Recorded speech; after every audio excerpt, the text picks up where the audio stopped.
how to make Ramadan more engaging for children. There's many different ways, right? So I'll just mention a few that I've seen, and then Imam Yama, to give specific examples of specific communities. One is that to have some children-specific programs. I know several communities that have had a children's iftar. So one of the scholars who teaches through Seekers, Shaykh Saeed, they do at least one or more community iftars for the children, right? And the program would be conducted by the children. They'd have the children of their school, and everyone in the community would be invited. It's actually empowering. So the kids would set the menu.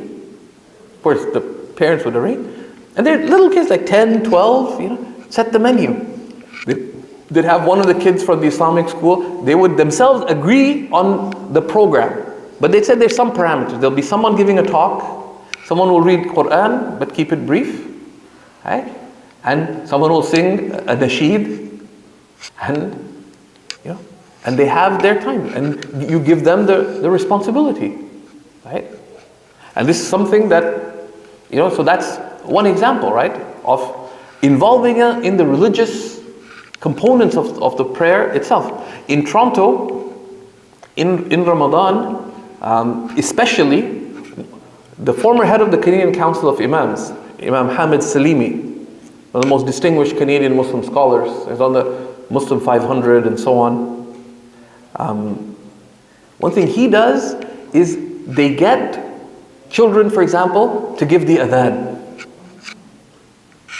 Right? And a few people got upset, and actually once they quoted one of my answers from online against him. Because they only read the first 3 paragraphs. Paragraph 4 said, but there's difference of opinion about this, and we respect difference of opinion. If this is done in your community, don't criticize anyone, particularly anyone of knowledge. So they called him out as the person was about to, said, Imam Salimi, you can't do this. It says on Seeker's Guidance that this is not allowed, and that this is wrong. So Imam Salimi said, who gave the answer? He said, Shaykh Faraz Rabbani. He said, I know Shaykh Faraz, he would not say it. He says, can you load up the answer? He said, yes. He said, read the final paragraph. Right? Because I give khutbah at his masjid, but they do this, it's a beautiful practice. They involve the children where they can be involved. Right? Once in a while, especially when there's the big gatherings, right? Like an iftar, they have sometimes, not always, once in a while, they have children make the dua at the end of the prayer. Right? So you involve them in different aspects. Encourage the children to serve. Right? That okay, there's iftar, okay, who's going to give out the dates? Who's going to involve them in these processes? So this is another thing that I've seen that's very, very positive. To have a parallel, religiously meaningful children's program. Right? Because some places they just, you have a spillover room for the kids, and it's like the animalization of our children. Right? Run around like buffalo, fight like wild cats, and be heedless like chimpanzees. It's and even worse than all of that is sit on a device. And my mother refers to it as idol worship. Once we're at a family gathering, we're just all waiting for the lunch, to be honest, right? Saturday. So my father's on his laptop watching cricket.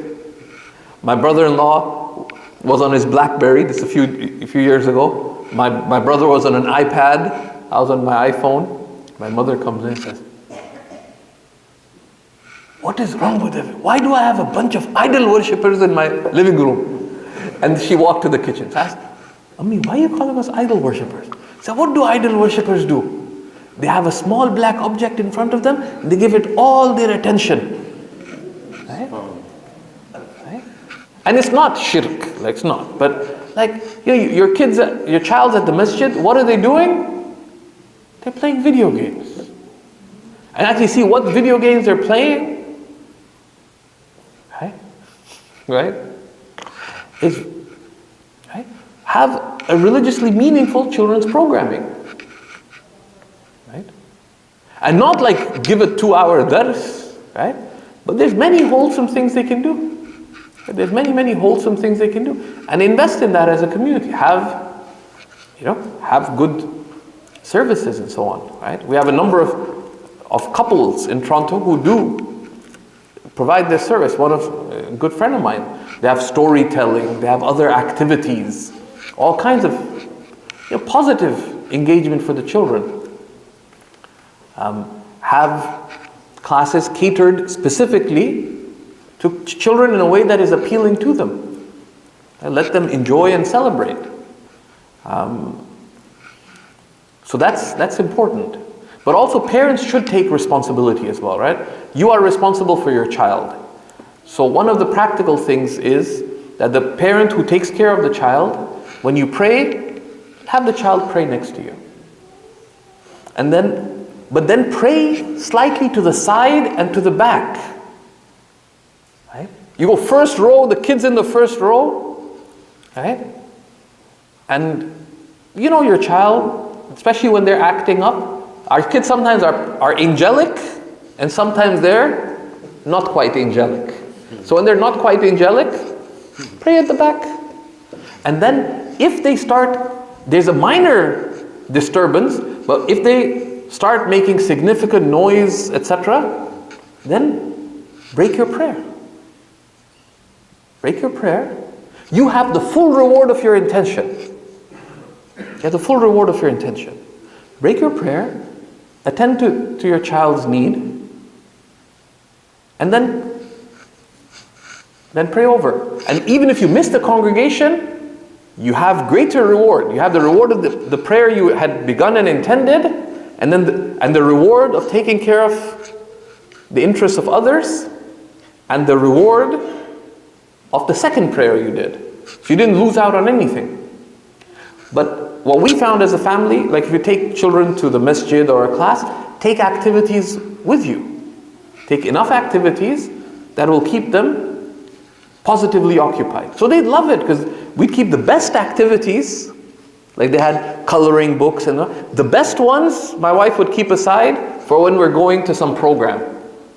So they look forward to it because the new activity book, the new coloring book, the best ones were when we're going to a class. We're like, okay, so when are we going? Like sometimes they get excited. So when are we going? Why? Because they want to check out the new book, like the new coloring book or the new story book or whatever. Right? I just want to expand a little bit on what Shaykh said, and mashallah, Shaykh Faraz covered quite a bit we can do with our families. In my town, I used to teach a lot of kids over many years and tried different methods with kids to see what they appreciated. And in my own family, my wife did something very nice, which is she would tell our kids Ramadan is coming as an announcement way before. And then as Ramadan gets closer and closer, Ramadan is coming, we're going to go buy some decorations together. Ramadan is almost there, you start putting things up. I have a 5-year-old, 9-year-old, 14-year-old, all girls. Hafidhullah, may Allah protect them. And then what they would do is they'd all get excited. And this is one way, one of the most important things we can do for our children is magnify Allah subhanahu wa ta'ala. Magnify what Allah magnified. And do not ever bring high what Allah never brought high. So anything Allah didn't magnify, we need to be careful. Our children will watch that. So as they get close to Ramadan, then they enter into the blessed month, everybody's excited. In fact, one of my younger daughters, the middle one time she saw us, everybody gets up for suhoor. And she was kind of busy. At this time, perhaps it was the first couple of days of Ramadan, she got up and then in the morning she said, she kind of like almost sleepwalked. She said, "Were you guys up in the middle of the night eating? I think I saw you guys." We're like, "Yeah, we're up." "What were you doing?" The next time things came around, "Is it that time of the year where you guys get up in the middle of the night and eat?" Just one of the thoughts that it was a memorable thing for her. So if the kids are on the weekend, that's one thing we can do. But prepare them, decorate, because in our culture here, especially for us in America, they do everything for every other culture, right? For every other holiday. They celebrate it, they have trees, they have lights. Somebody once told me, is like, our stuff is all boring, even for adults. Whatever works for you. And those things that help from your own experience for children. Shaykh Faraz gave great, mashallah, the idea of like at least having one iftar. Some of my students once said, can we do an iftar with you? Because you're a teacher, and my passion are young children to teach them. Because actually we can learn a lot from younger children. Not just lecturing to them, but listening to them a lot. So I would say that that's one thing we can do. Then the other thing that's very important for our children is, yes, the purpose of Ramadan to make them enjoy it and magnify it, but also the deep sense of educating our children, to make sure that they understand the greatness of Ramadan. I'll even start with the children I taught between the ages of 11, 12 up till 15, 16. We'd go through all of the virtues of Ramadan. You know, what are the virtues of the blessed month? What are the virtues? They need to learn all these things. Unfortunately, bigger communities, we just run and do things. Adults got their mind on a certain type of worship. They want their children to adapt to what they're doing, and they don't realize those children need to get nurtured and grow. And which brings us to another point. We are not Ramadan only Muslims. All these things we're talking about, there's a lot of excitement and it's wonderful. But that's not our life. Because what happens, and you can concur, that right after Ramadan is the biggest period of, when the masjid is most abandoned is about the first 3 weeks after Ramadan. Classes are canceled. Nobody shows up for anything. That's not a good sign. We just worshipped Allah for a month. We cried in the night. We prayed. And then everything dies and disappears. Which then what it does is it kind of stops that spiritual, this beautiful habits we created is now just destroyed. Now we fall back and we have to build up. Why not continue right through? Eid is for a day. The habits, the way shaitan works in our nafs, you break one thing, it causes a ripple, and you know that. Everybody knows their self. This is why, and we feel depressed. Our children, they see that. We can't make those examples. We have to make sure we have to understand. Every single day is a new day for us. Every month is a special month. That's why you look at the books of the scholars when they lay out the blessed months. Every month has something very special to it. So our children, we need to educate them. If we haven't educated them all year and now Ramadan comes and we're looking to, how can I fix my kid? What can I do? We haven't done our job. And education is not always for the imams, right? Imam Yahya is not here, but you can't bring your kid, on a Sunday and say, now fix my kid, teach them. And education of Islam is not always about fiqh. It's about understanding Allah that starts at a very young age. The roots that take place at a young age will last an entire lifetime. It's the simple things. You walk out, look at the creation of Allah. Do you see how Allah made this? Our children are very spiritual by nature. If you teach them young, they will pick up on all that. And past that, we shouldn't worry about how exciting, how fun we make it. We need to teach our children too that at times, it's not just about fun. It's about worship. We have our moments. Let's go pray, and as a result of the prayer, we'll go for ice cream. Right? We'll do something fun too. With this thing about children, right? Just three things. One is when it comes to children, Allah subhanahu wa ta'ala tells us about the human being. When you read the Quran, one of the things you pay attention to what Allah tells us about the human being and notice those qualities within yourself. We've been created weak. Allah subhanahu wa ta'ala tells us, خُلِقَ الْإِنسَانُ ضَعِيفًا. The human being has been created weak. خُلِقَ الْإِنسَانُ عَجُولًا. The human being has been created hasty. We love the immediate. تُحِبُّونَ الْعَاجِلَ, etc. And don't say, yeah, I know. Rio the third, not the OR, but R3, right? Said, yeah, look at him. No, look at yourself. Like, these are all telling about you. But sometimes we like easy way outs. So, even for Eid, the greatest gift you can give your child is not a material gift. The greatest gift you can give your child is love, mercy, and attention. Right? And no gift is a substitute for that. A kid will accept the gift and maybe be happy for it for a fleeting amount of time, because that's all they can get from you. But any child, if they could get meaningful love and attention, it means a lot more, right, than they open a gift and they run away. Right? And this is human nature. Right? It's human nature, and it's dehumanizing to merely materialize our relationships with our kids. Similarly, the ulama say, just talking to the guys, that don't give regular big gifts to your wife. Right? Rather give very regular gifts, but small gifts. But then they say, but the gift that should be constant is the love and mercy. Is the love and mercy. And that's very important. And that should be something throughout the year. Right? Throughout the year, but on the day of Eid, for example, if you buy the fanciest gifts for your child, then you go off to work. They may be fleetingly happy, but you've missed the opportunity. Right? You've missed the opportunity. You've missed the point. Right? Rather, what should we do in Ramadan?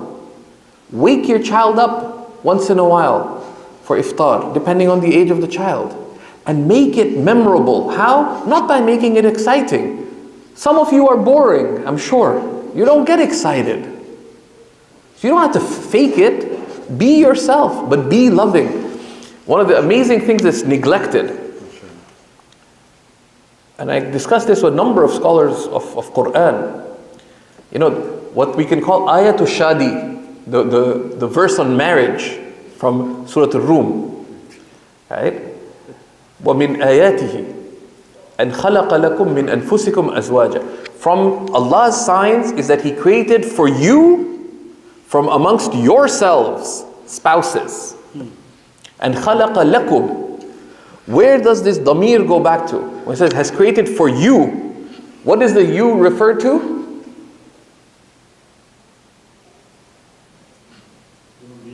The human being. Okay? For humanity. From Allah's signs is that He created for you, and خَلَقَ لَكُمْ, He created for you from amongst yourselves. He created for you, O humans, from amongst yourselves, spouses, so that you may find serenity therein. And then He says, وَجَعَلَ بَيْنَكُمْ مَوَدَّةً وَرَحْمَةً. And He placed between you love and mercy. Where does the you go back to? Where did the previous you go? To human beings. Where did the next you go back to? No. The immediate, grammatically, it goes back to where the first damir goes back to. And He's placed between you love and mercy. So I say the immediate sense is that He's placed between you, O human beings, love and mercy. The most immediate contextual implication of that is it's placed between you as spouses, love and mercy. That is, but it's a principle of tafsir, that the specific contextual meaning does not negate the general implication. So the ulama affirm from that just as what is the glue in the family relationship? It's love and mercy. Relationships are not a matter of the mind. Relationships are not about practicality. If they were, I wouldn't be married. I'm totally impractical. Anything of worldly practicality, I can't do. Right? Fortunately, my wife's very practical. She does it all. Right? I don't drive either, because I would be a public threat, because I would be thinking about other things, and I'll probably run a red light. A few people have been dead by now. I sometimes struggle going up the steps, right? Because immediately I start thinking about something else, and the step got in the way, right? So He's placed between you love and mercy. Relationships are about the love and mercy that is between you. This applies between husband and wife. It applies in every human relationship. Right? And that's what your children need. is love and mercy. A gift, a toy, or whatever else could be an expression of love. But love is a matter of the heart. Love is something that arises between two hearts that face each other. Right? Mercy is care in the heart that is expressed in conduct. Right? These are the two things that connect people. There's two connectors. But it requires attention. That's the best thing you can do, even if it be a few minutes. They wake up, but out of love, not out of some burden. You wake up, make it memorable, make it beautiful, but with love. Right? And they love it.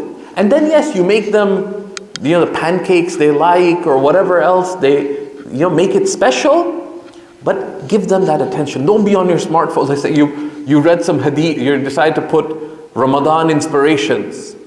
Inspire your own family through your character. Right? So that's it. Same at iftar time. Be there with your family. Even if you're at the masjid. Your son, your daughter, your child has more rights over you. Right? Your wife, your husband. Just meet up for a moment. Sometimes the little things make such a difference.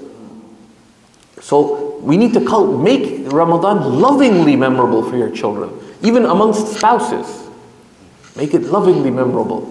And look at the sunnah of the Prophet ﷺ regarding it. I did a session at Seekers in Toronto, and we have it available as an on-demand course. 40 hadiths on parenting. And I was amazed. I had really struggled because there's so many hadiths. Right? And it's incredible the little things the Prophet ﷺ did with children. And these, both his own children and other people's children. Right? And other people's children. That's how we make it memorable. And one of the things in that, how do you inculcate religion in your child? In 2007, I was in Pakistan. It was a tough time. But I was invited to the home of one of the younger scholars there, who was a nephew of Mufti Taqi Usmani. His mother was Mufti Taqi Usmani's sister. So my wife was with his mother. My wife's, she's a teacher of the religion herself and so on. So she noticed Mufti Taqi Usmani's sister was, obviously righteous, and she was engaged in dhikr and so on, and beautiful akhlaq. So my wife asked the intelligent question. I noticed that all your siblings are all scholars and all apparently righteous. How did your father raise you? He said, our father almost never said anything about Islam to us. And he almost never corrected us. But we all wanted to be like him because of how noble he was with us. So he was always principled. Right? So he had high expectations for his children, but he was always gentle, always kind, always caring. And he was the Grand Mufti of Pakistan, one of the great scholars of the 20th century, but every day he made time for us. So we wanted to do nothing more than make him happy. Right? So that's how we make it memorable. You can give them the whole world and all it contains, but if you don't give them love and mercy, it's largely meaningless. I mean, it'll become transactional. They'll say, give me more, but then it becomes like work. You don't like your boss, but you don't mind a pay raise. But if a better opportunity comes, you're going to move on. Like it just becomes transactional.